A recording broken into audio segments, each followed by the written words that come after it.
গাঁদাল পাতা দিয়ে আজকে সবজি করব। পেটের পক্ষে খুবই ভালো, শরীরের পক্ষে খুবই ভালো, গরমের দিনে খেতে হয় এগুলো।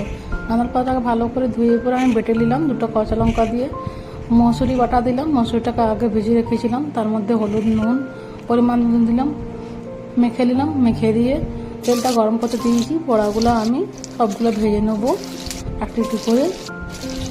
ভেজে দিয়ে উল্টা পাল্টা করে আমি উল্টে নিয়ে আগের দিকটা পিছু দিকটা ভেজে নিয়ে নামিয়ে নিলাম। পেঁয়াজ কেটেছিলাম, কেটে পেঁয়াজ তেলে দিয়ে দিলাম, সামান্য বিলাতি কাটা দিলাম, একটু করে ছেড়ে দেবো। পরিমাণ মতন লবণ দেবো, হলুদ দেবো, জিরে আদা বাটা দিলাম। দেখাতে পারিনি, সেটা রিলটা কেটে গেলো কী করে জানি না।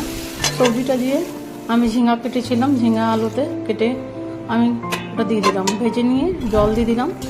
জলটা ফুটে গেছে যখন, ঝোলটা বড়াগুলো দিয়ে দিলাম। দিয়ে আমি